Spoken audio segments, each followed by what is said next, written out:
There's a 2012 Honda sitting somewhere right now with 200,000 kilometers on the odometer.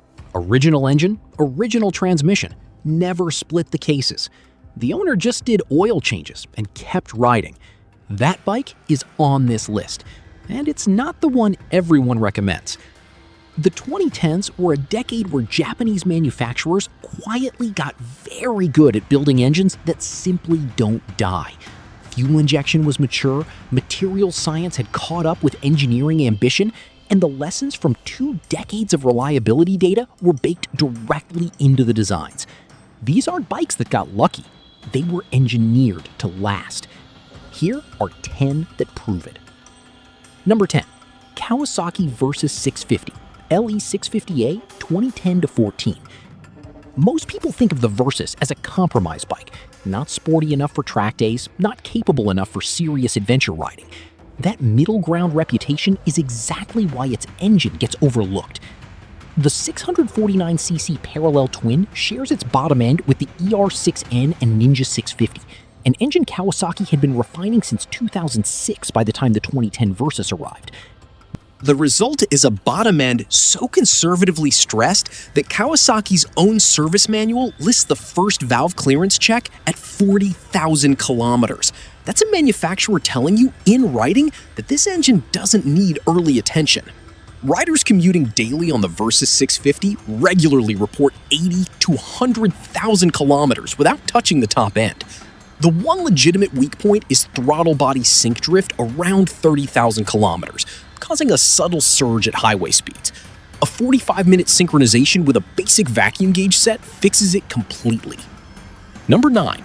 Yamaha MT-07, FZ07, 2014 to 2017. And this next one has a reputation for being a hooligan bike, which makes people assume it trades longevity for excitement. That assumption is wrong, and it costs riders money. The 689cc CP2 parallel twin uses a 270-degree firing order.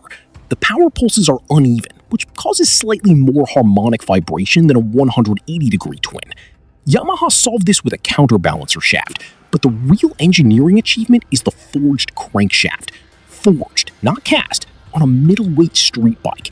That's a bottom-end investment that pays dividends at 80,000 kilometers when cast cranks in competing engines start showing fatigue. Oil is the only religion this engine requires. Yamaha specifies 10W40 every 5,000 kilometers. Hard riders should shorten that to 4,000. Do that, and the CP2 will run past 100,000 kilometers on stock internals. The cam chain tensioner is the one part to watch after 60,000 kilometers. A cold start rattle that disappears after 30 seconds is the signal. OEM tensioner replacement is $45 and a 90-minute job. Number 8, Honda CB500F, CB500X, PC45, PC46, 2013 to 2018. Now, this one is almost unfairly reliable, because Honda took a proven architecture, detuned it slightly from peak output, and created an engine that lives permanently inside its comfort zone. The 471cc parallel twin produces 47 horsepower, a number Honda chose deliberately. The engine is physically capable of more. They pulled it back.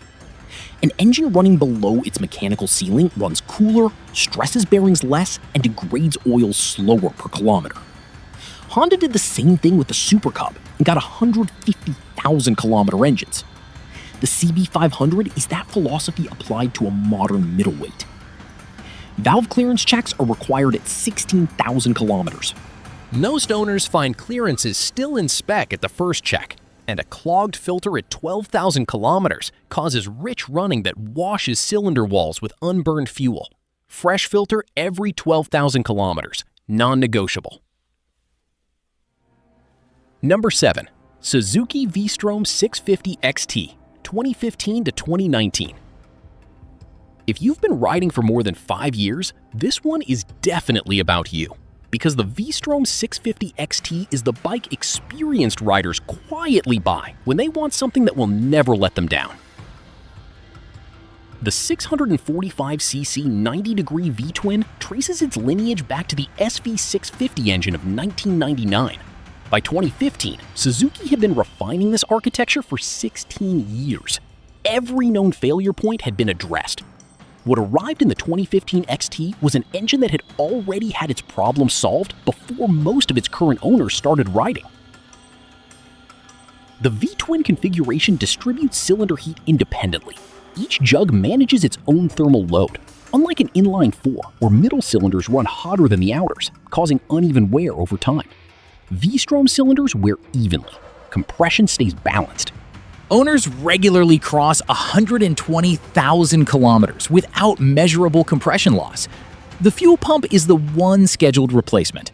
Budget $150 OEM at around 70,000 kilometers before it fails, rather than after. Number 6. Kawasaki Z1000 ZRT00D 2010 to 2013. But the reason why this engine lasts is what most people get completely wrong, because they look at 138 horsepower and assume this motor is being flogged every time it's ridden. It isn't. The 1043cc inline-4 produces peak power at 9,600 RPM. Most street riding happens between 3,000 and 7,000 RPM. A Z1000 ridden enthusiastically on public roads is running at roughly 60 to 70% of its mechanical capacity.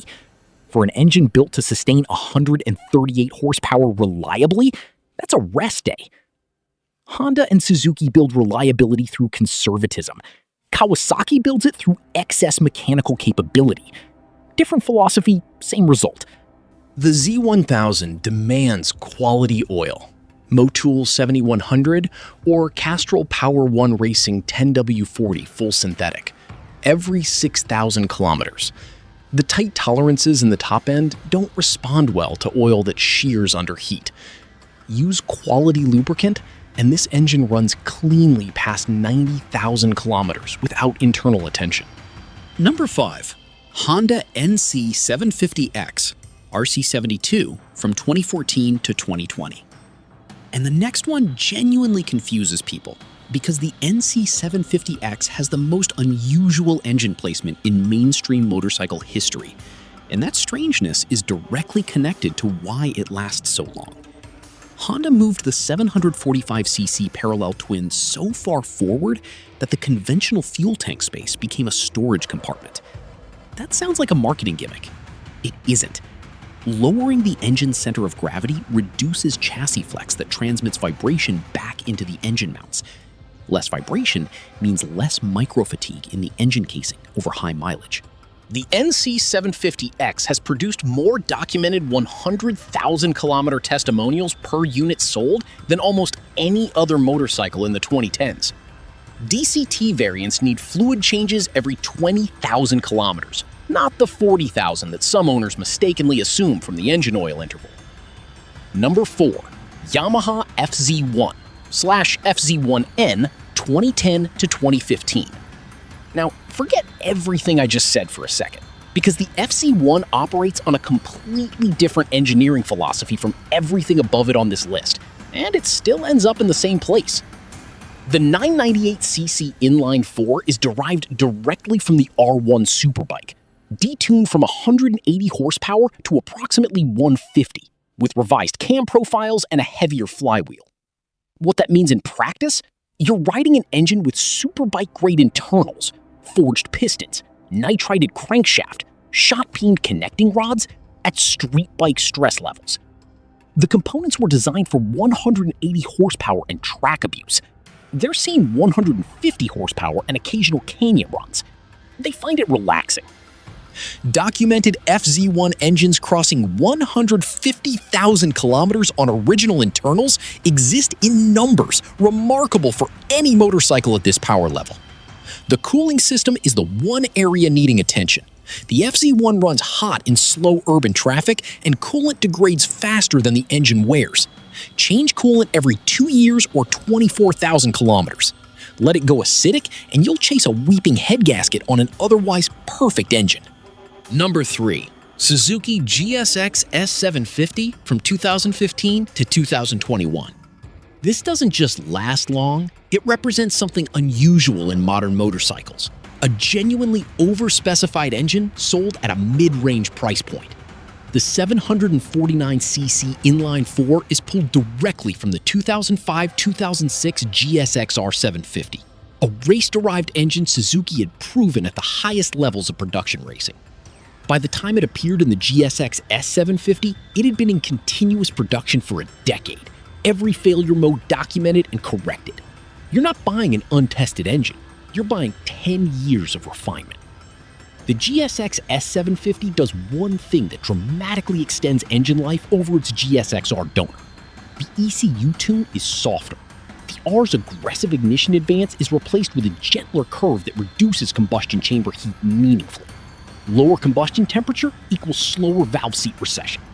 Riders regularly hit 80,000 kilometers without needing valve clearance adjustment on the GSX S750.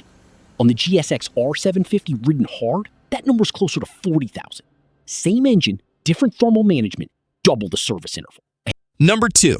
Honda Africa Twin CRF 1000L, 2016 to 2019.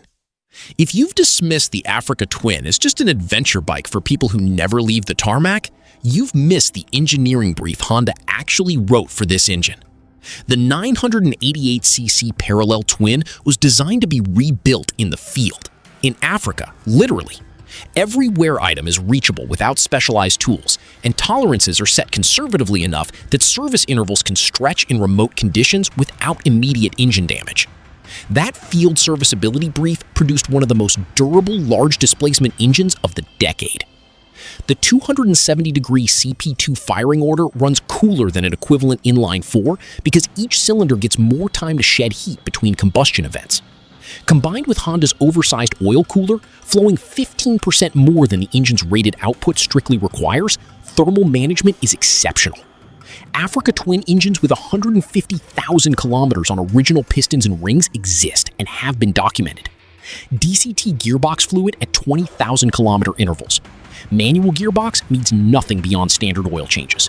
Choose accordingly. 1. Honda CB1000R, SC60, 2011 to 2017. And here we are, the 200,000 kilometer bike mentioned at the start, a 2012 SC60, original engine ridden daily across 2 continents by a rider who changed oil every 5,000 kilometers and did nothing else extraordinary.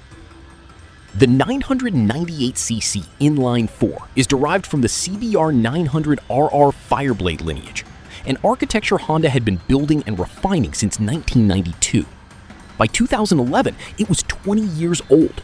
Every flaw had been found, documented, and fixed across multiple generations before a single SC60 left the factory. What arrived in the CB1000R was the most mature version of one of the most developed engine families in motorcycle history. Peak power is 123 horsepower at 10,000 RPM. Street riding demands it roughly never. The result is an engine spending its entire life operating at a fraction of its mechanical limit, with components engineered for far greater stress loads than they ever actually experience. The SC60 asks for 3 things: 10W30 full synthetic oil every 6,000 kilometers, coolant replacement every 3 years, and a valve clearance check at 24,000 kilometer intervals. Owners who deliver those 3 things consistently are riding the same engine past 150,000, and in at least one documented case, past 200,000 kilometers. The pattern across every engine on this list is the same. Japanese manufacturers in the 2010s built with margin. Margin above the power they advertised. Margin above the stress their owners would ever realistically generate. That margin is what 200,000 kilometers looks like. Oil changes are still the price of admission, but with these engines, that's genuinely all it costs. If this list helped you find your next bike, or gave you a reason to keep the one you've already got, you know what to do.